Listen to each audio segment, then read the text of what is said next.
and grow.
Hey everyone, Mason here. So I thought I would showcase my build because I haven't seen anyone else playing this type of defensive setup for minions.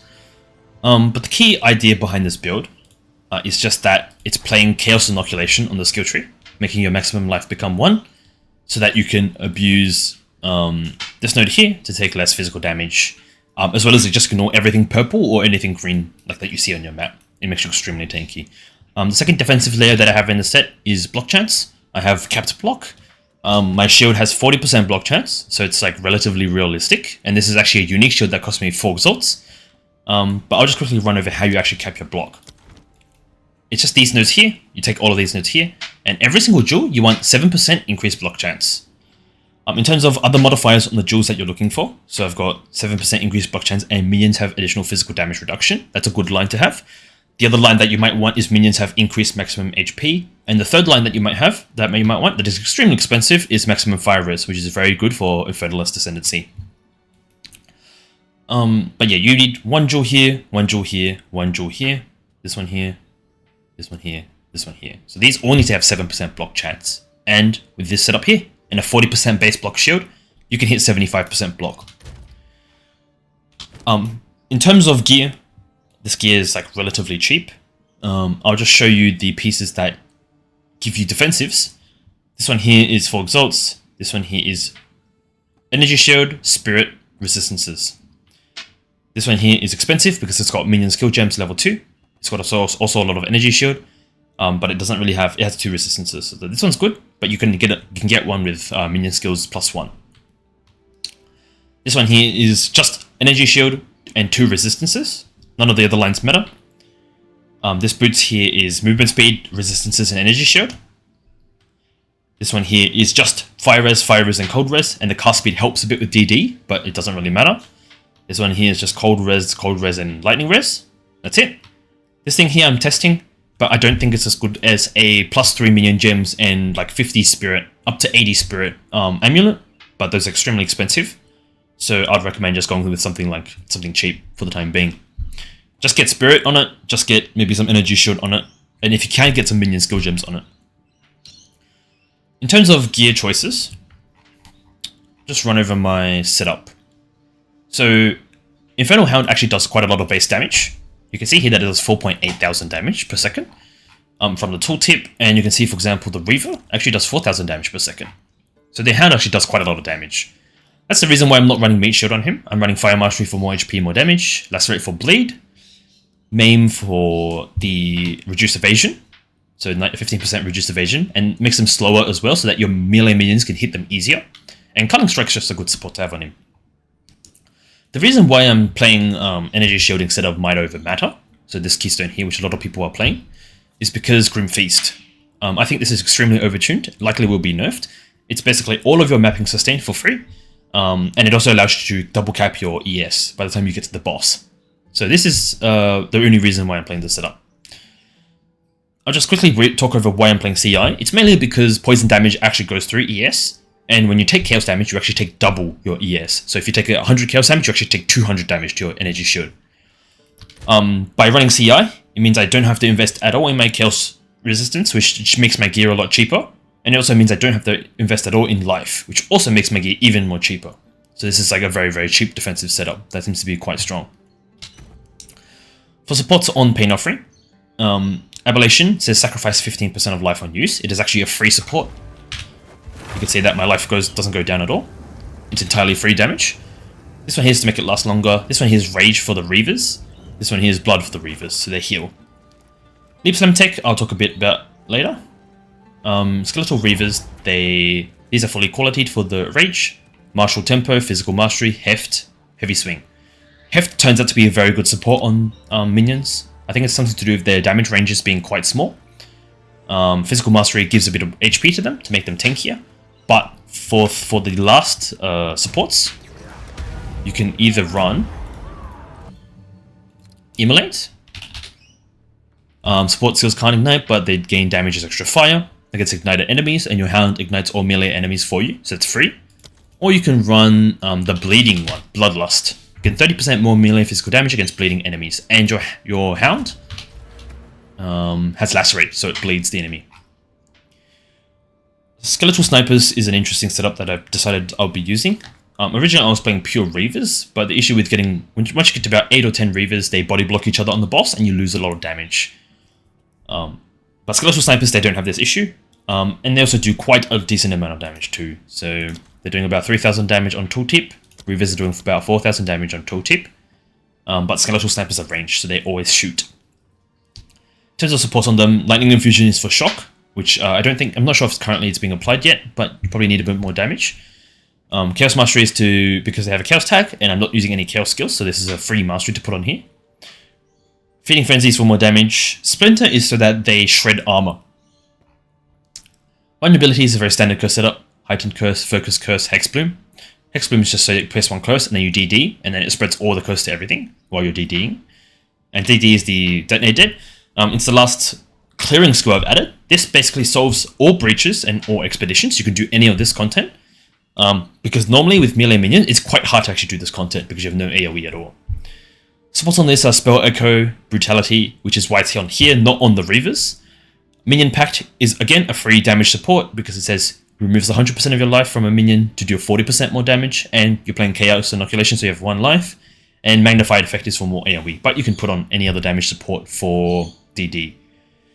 Just make sure though that your DD is low level so it doesn't consume too much mana. And because it's low level, this fire damage, the flat fire damage, is pretty insignificant. It's mainly just the physical damage from the corpse HP.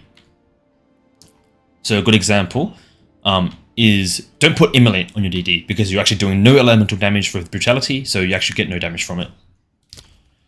In terms of my mana pool, you might notice that I'm playing Infernal Mana. The reason why I'm playing Infernal Mana is because I don't want to press my Mana Flask, and spamming DD actually costs quite a lot of mana. And the main thing here is that there's not any other options to put into your Ascendancy if you're playing Chaos Innoculation. So you can't take this node here because you have no life, you have 1 life, so it gives you nothing. So in terms of what else can you take, you can't take this. You could take it for the crit, but it doesn't help your minions, which is useless. And you don't want to run Demon Form because it removes your minions when you turn into Demon Form.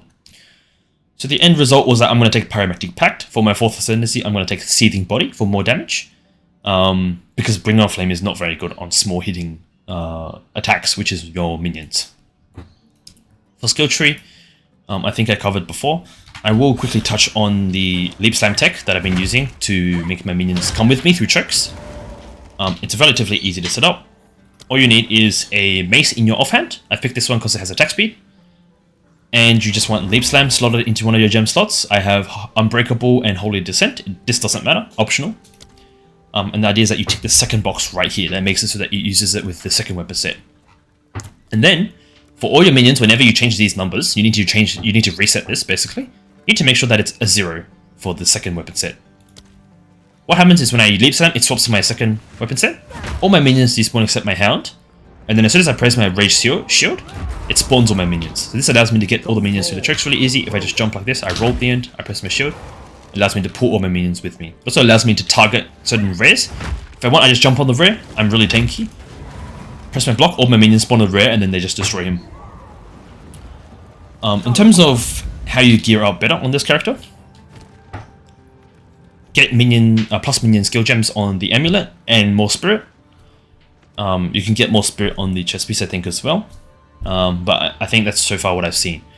You can also try and get a better scepter, although this one I don't think I'll be replacing for a very long time. But ideally you want something with like 150 to 170 spirit here, so you want spirit rolls. So something like this, for example. This one here has 170, it's got increased spirit, but this one has +3 minion skill gems, and it also doesn't have increased damage, so I'm not using this one. Not to mention, these Skeletal Warriors actually body block your Reavers sometimes, because they're also melee minions, and they seem to have a smaller attack range than the Reavers, so they don't always help. I think that mostly covers my gear. In terms of gear progression, I'll probably make another video later along the line once I've upgraded my amulet, done a bit more farming, and yeah, probably get a better scepter as well. But this setup has been extremely tanky. I have not died at all, basically, once I hit maps. I'm doing tier 16, tier 15, tier 17 maps. Corrupted, doing bosses, no issues. It's obviously not one-shotting the bosses, but that's because I mainly get into defenses with block on every single jewel, taking the shield node.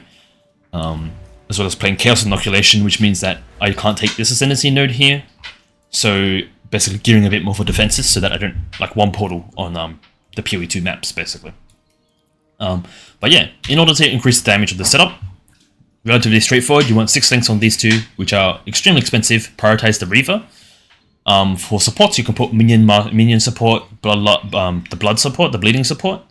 For snipers, you can put Emulate, or you can put Minion support, depending on what is not used. Or you can move the Fire Mastery from the Hound over to the Sniper as well. But yeah, that covers the showcase. If there's any questions, let me know. I'll probably make a video later down the line, covering a bit more progression. But yeah, minions so far have been pretty interesting. This is the best minion setup I've found in terms of actual, like, applied damage. It just needs to be scaled more with better gear and stuff. Thanks for watching.